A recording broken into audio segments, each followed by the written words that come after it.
Good evening. This is the Elliott wave update for the NASDAQ 100 for Tuesday, January 11th, 2022. The market continued to follow our current analysis here and continues to build on the intermediate fifth wave advance, which began off of yesterday's low.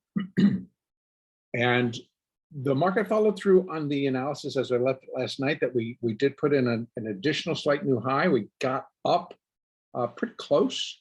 Actually, we got above 15,700, which is what I wanted to see from the market to continue to put the finishing touches on this first 5 waves up on the hourly chart. So I've gotten that. And then we got a nice decline for a wave 2, and I've now marked that. So we are getting the confirmation that I would like to see to give us the support for a larger advance being underway. Now, I want to put some parameters around that because ultimately, if it is an intermediate fifth wave advance, I would be expecting it to break to new highs above 16,768 sometime over the next month or so.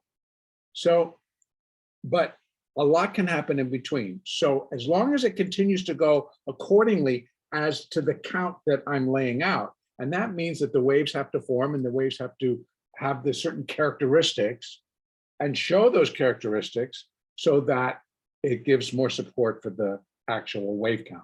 So if indeed this is the wave count, minor wave 1 and minor wave 2 are complete. Within intermediate wave 5, we have 5 waves of minor degree.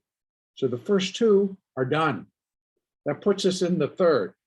Under Elliott, I'm going to just repeat myself. Third waves are most often the longest and the strongest segment within a 5-wave structure. So here we are in the third. We got up to that resistance level at 15,836. I wanted to see initially a break above 15,700, which we got, then a decline, which we got, holding support, which it did. Now it kind of started to perk back up. It started the rally. And during that rally, wanted to see it get above 15,800, which it did. But I'm still hoping that this first wave of the third is likely going to reach the 200 moving average. That's at 15,914.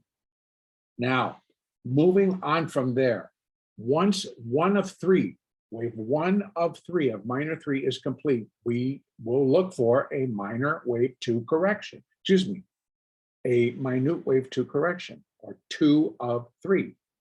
Now the support for that off of current levels would come in at the moving averages. 15,798, that's going to be the 4. The 8 more likely, 15,748. The 20 is at 15,689. And then the 50 is at 15,663. Now, those all are pretty high candidates off of current levels to contain a wave 2. If the market continues higher and does that wave 2 off of, say, this higher resistance, which is going to come in at the 200 moving average, and also we have Fibonacci there at 15,887 to 15,935. So that all sits in the zone and could peak above and then come back down in the 2. So here's what I can expect for tomorrow. I am looking for continued upside, but if we get that wave 2 from current levels, then those are the areas I'm looking for it to hold. And then that would be wave 2 of that minor third. Then I'm looking for it to really just kind of launch. In many respects, as we have now witnessed twice. The expectation was that it would launch. It did. The expectation was that it would launch, and it did. So I'd be looking for it to pull back, but to do the same thing. And if it does it off of current levels, that launch off of it takes it right up and through the 200-day moving average and gets up to where this wave in progress would be equal in length to the one that it completed here. And I'm not calling it anything just yet, but that level is 16,060. That is where the current rally would be equal to the previous rally at 16,060. Now, if the market turns and declines on its heels, it would leave a three-wave structure up once the market were to break back down below that 15,034. So putting this together, my expectation is the market reaches up closer to 16,200 to 16,300 to complete the minor third, possibly as high as 16,422 to 16,474. Those are all candidates.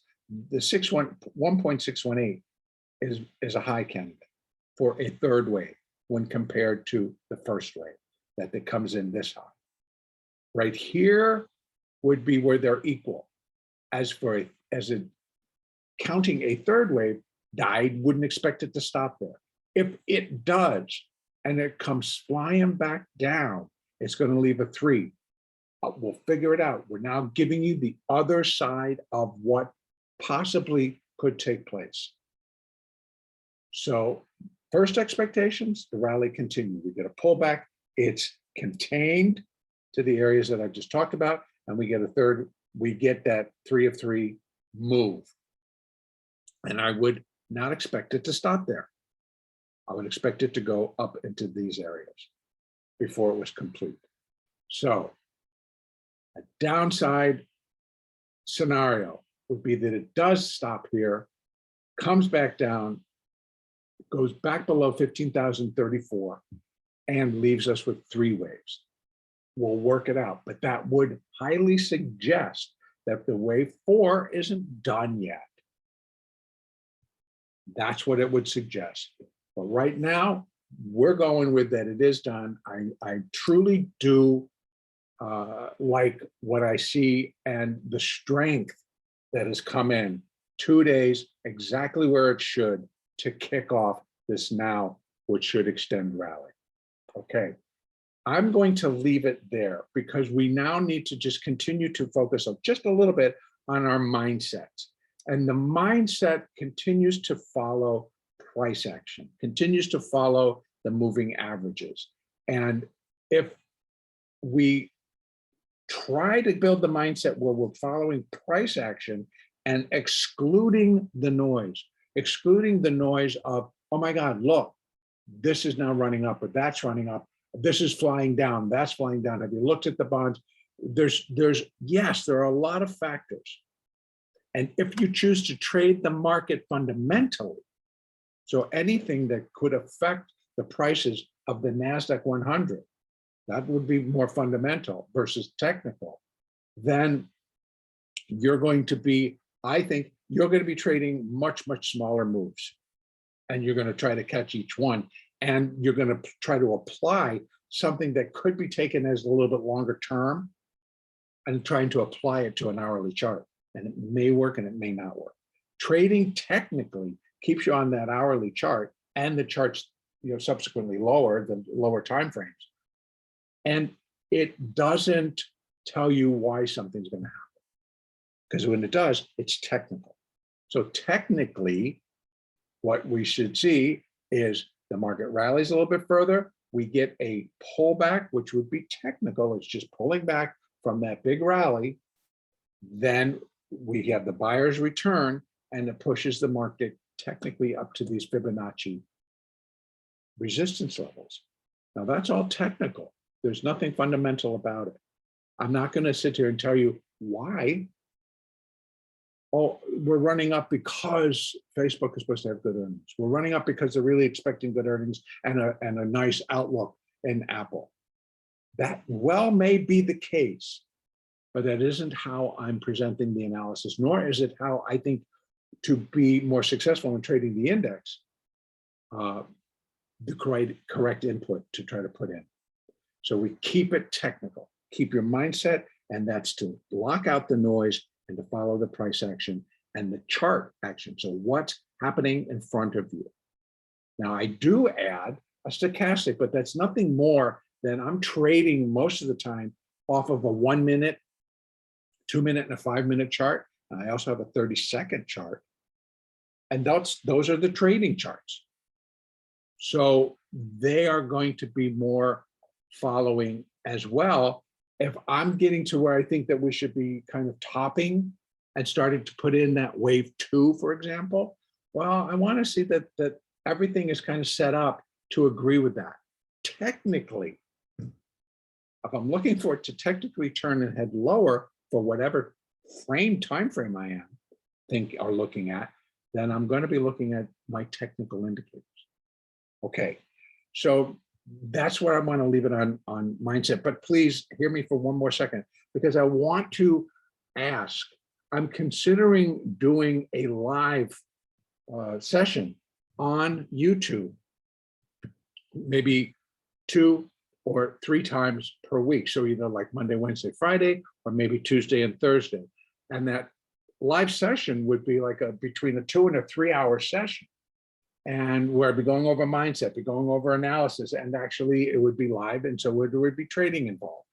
So if that is something that you might be interested in participating in, leave me a message, leave me a comment to say, yep, I'm definitely interested, or nope, no way. You know, just kind of let me know if that would be a worthy venture for me to kind of put together and present. And on that note, for tomorrow, I still believe the market should move higher, but we have Globex, and once Globex opens, we may get that additional rally up and then start to decline. So that's why accordingly, I think that we could get up to 15,914. Ultimately, I think 16,000 is definitely in the cards. But initially, if it went up to 16,000, that would be great. I'd still be looking for that pullback. The numbers would be a little bit different. Okay, and so I'm going to leave it right there. And the next update will be Wednesday, January the 12th.